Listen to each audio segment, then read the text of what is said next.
All right, it is 12 minutes now past 11 Central African time. Let's get straight into it.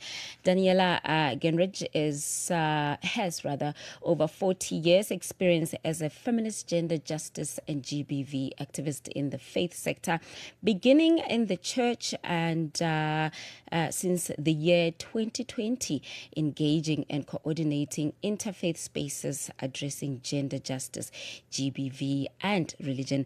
Daniela is coordinator of We Will Speak Out South Africa Coalition, established back in 2017. The WWSOSA is coordinating secretariat of the Faith Action Collective to End GBV, which she was part of co-founding together with over 50 other faith leaders in 2020. She is a lay canon gender ministry and GBV on the Bishop's Advisory Body chapter in the Anglican Diocese of Natal. She is also an executive member of the KwaZulu-Natal Inter-Religious Council and a member of the Circle of Concerned African Women Theologians. She is now joining me on the line.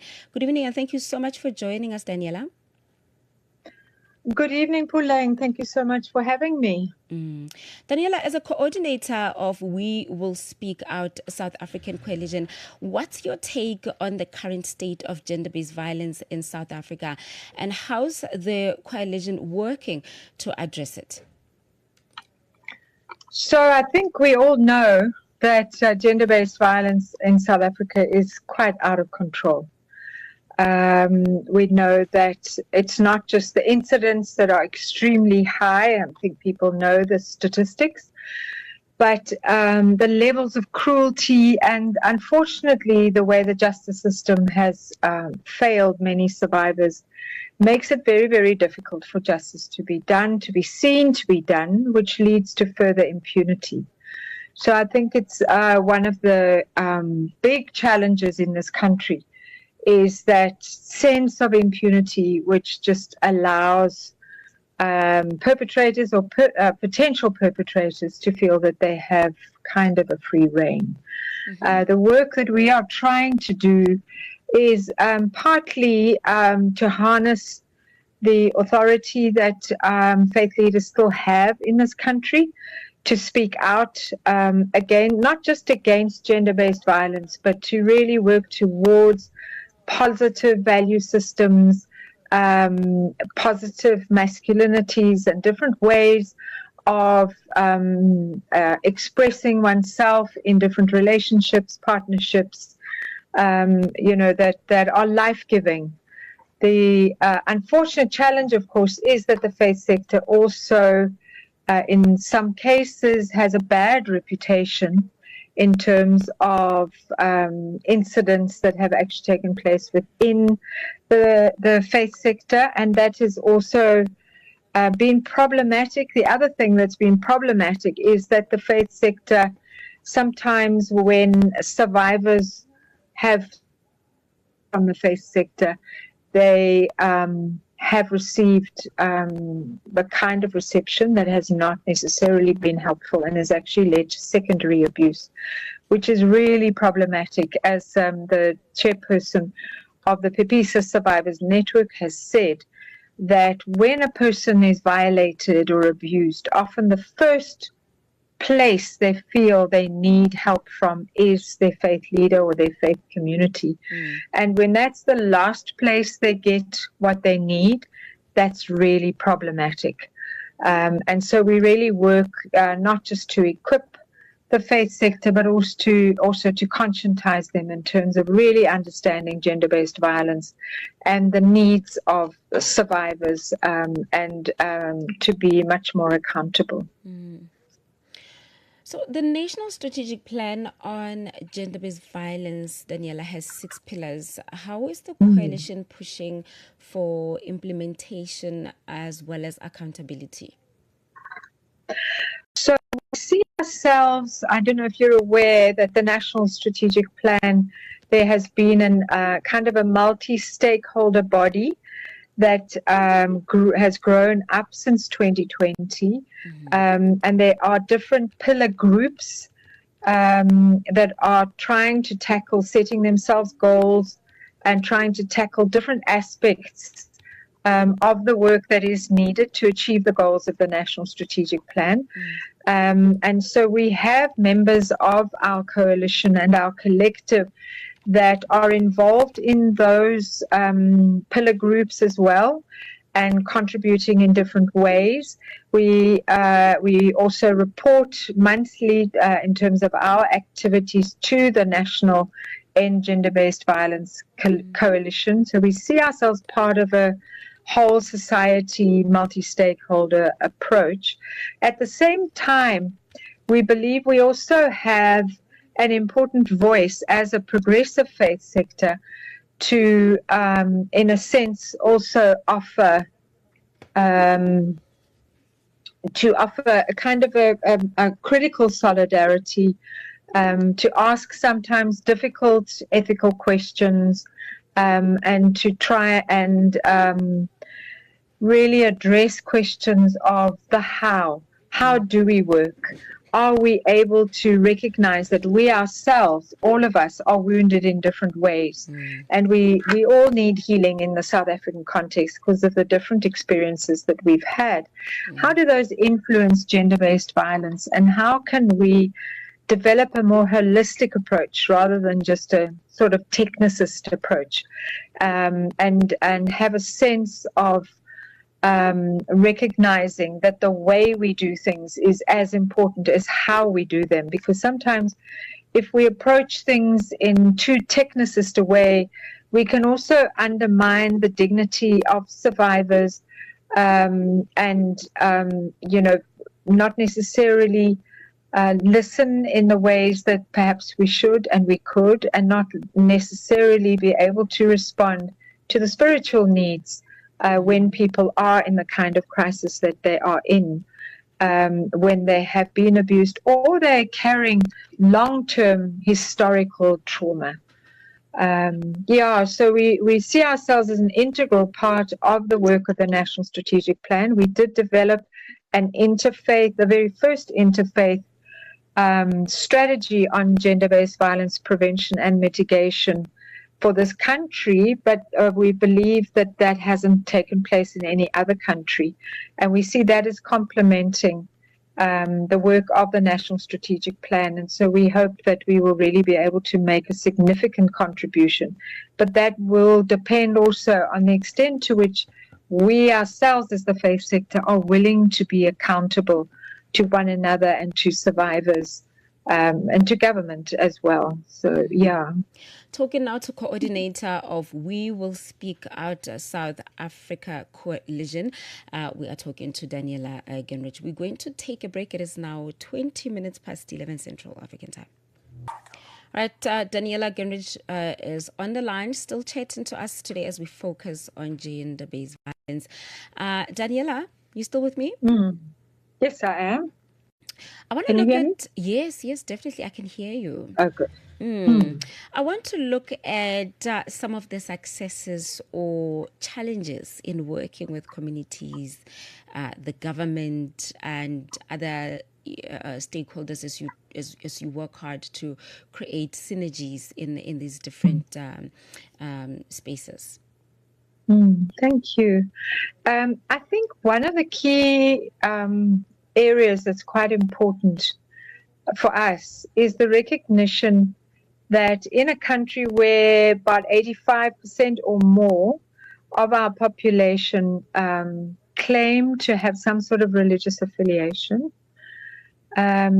it's important that we recognize ourselves as whole people. Sometimes even activists, you'll find there'll be activists, in their communities, and really working to shift the power relations and the underlying factors that are drivers for gender-based violence.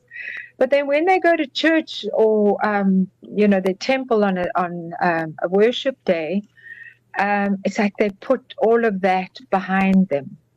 And I think the challenge for us is to say, if we are really serious about the value and the importance of norm change in our society, in being able to address and really shift this epidemic of gender-based violence, then surely we also need to be working to transform our faith institutions, our faith organizations, so that they really can become part of the solution. So I would really want to call on all of us, particularly any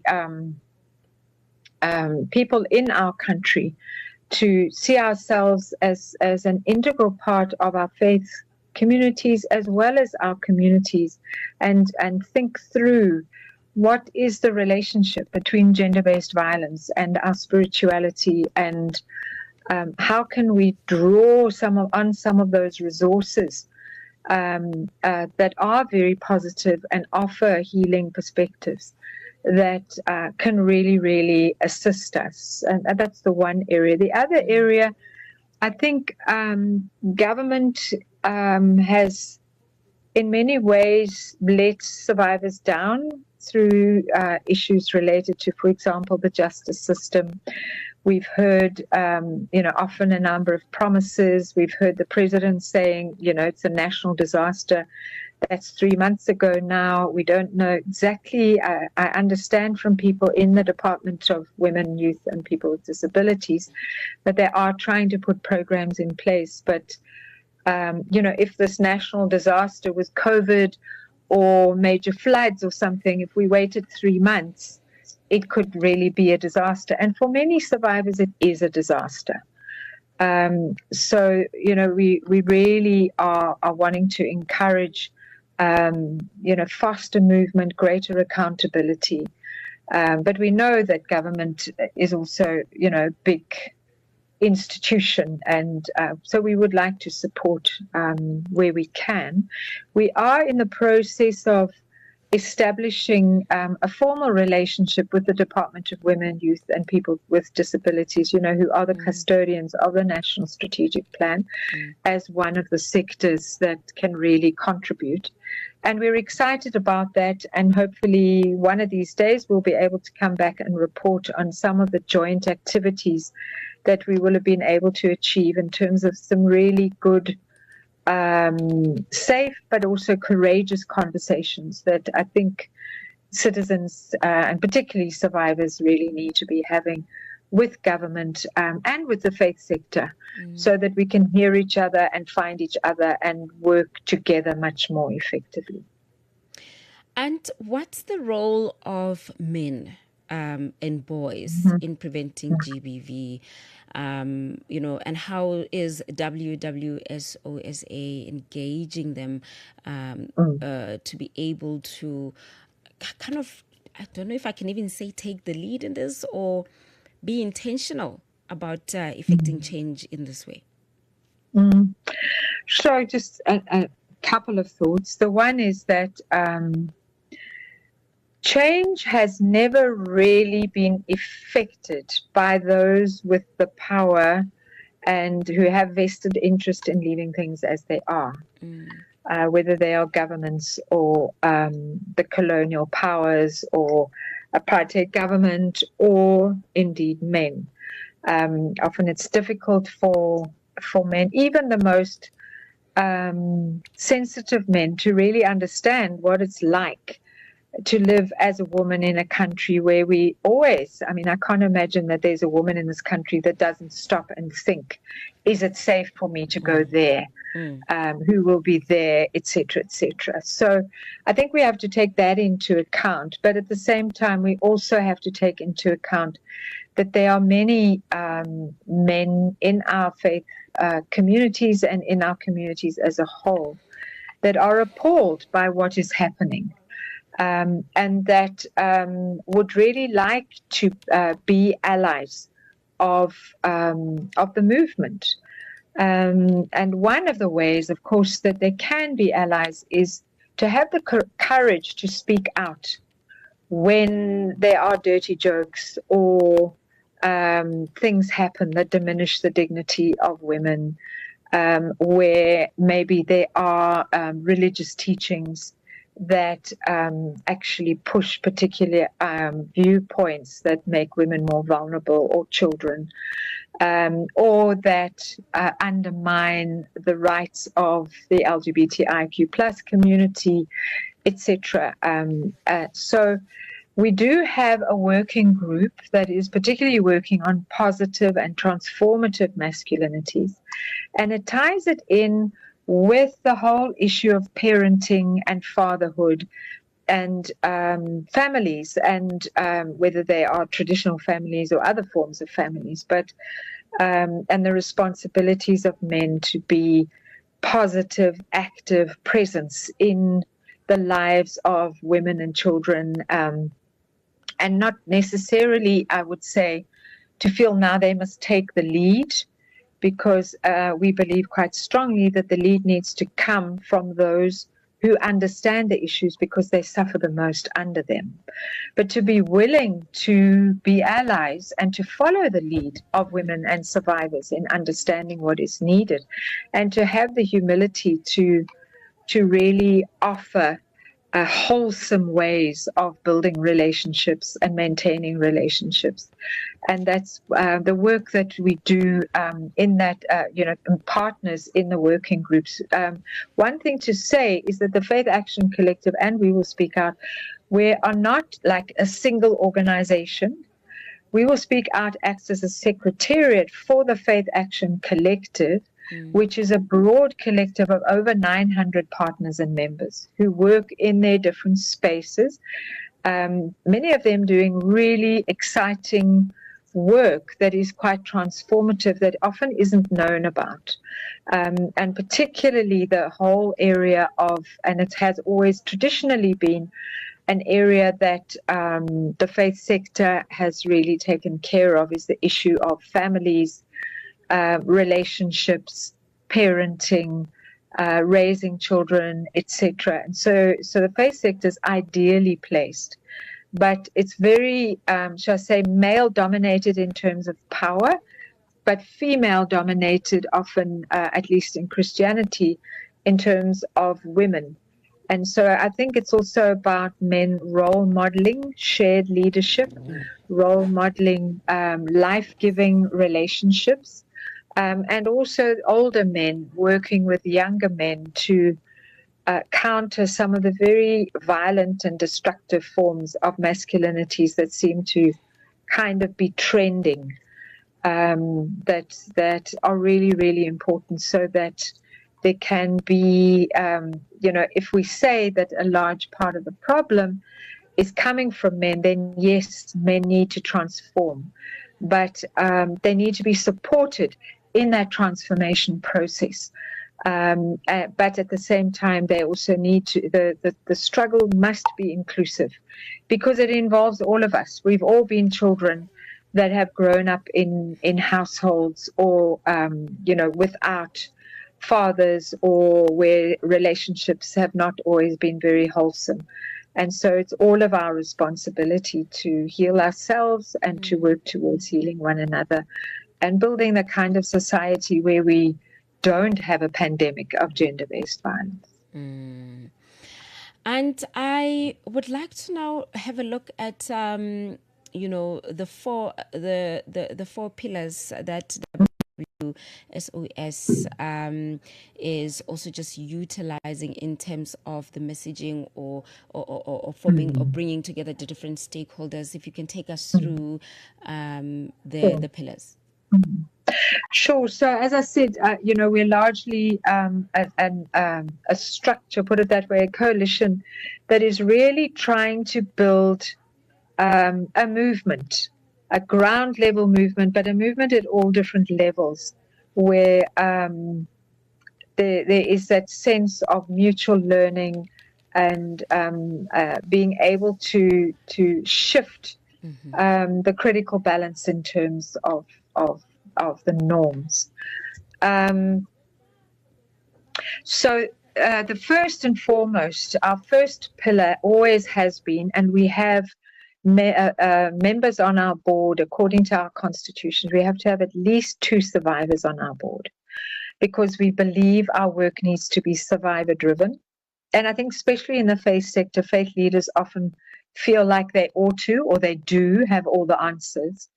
And we believe quite strongly that as those who suffer the most, that is our point of departure, and to really be guided by survivors, and at the same time to support survivors to build movements of solidarity and support groups, and also within their churches or their mosque communities or Hindu communities or wherever they may be.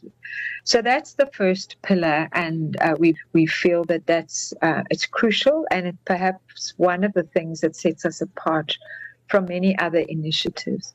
The second one is that we work with faith leaders, as I said, to conscientize them, to help them to maybe rethink some of the norms that they have just assumed as the way the world is.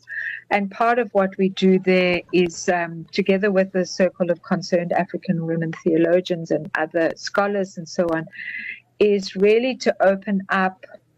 What we've found is that many sacred texts, and I'll speak from a Christian perspective because that's the one I can speak to with the most integrity. There have been aspects of the Bible that have been highlighted and others that have been downplayed. And very often those that are given more coverage are those that support patriarchy. But there are many, many other scriptures that really speak about the dignity, equal value of women, and the importance of children, and equality in relationships, etc., etc. So we open up spaces for the different scriptures to dialogue with each other. While we do have a human rights approach, we also we find that often, then a human rights approach, people can throw scriptures at it and their favorite scriptures.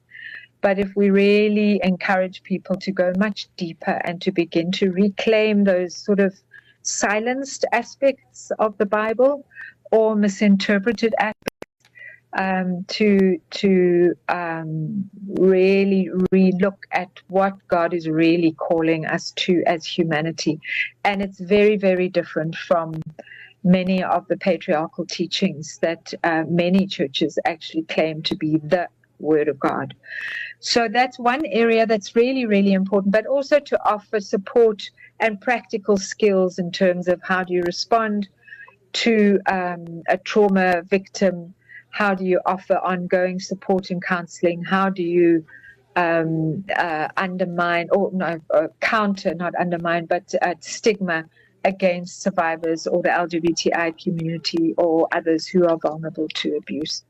So it's a combination of really rethinking our theologies and reclaiming the underlying truths in our scriptures, as well as practical skills.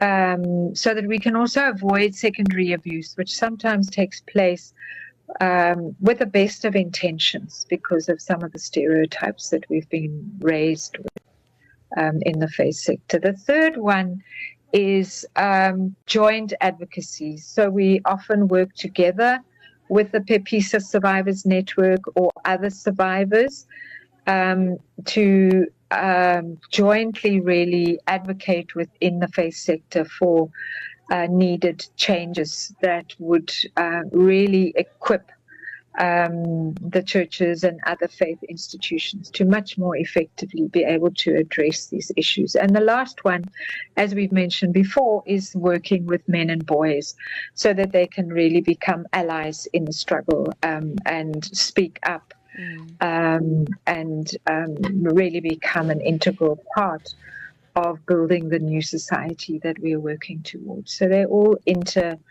interrelated and integrated in terms of being able to really be a credible stakeholder in the broader whole society approach, that because the only way we will end gender-based violence is not by walking around with placards to say stop gender-based violence, but by really working hard to transform the fundamental values and principles, the ethics, the relationships that we live by.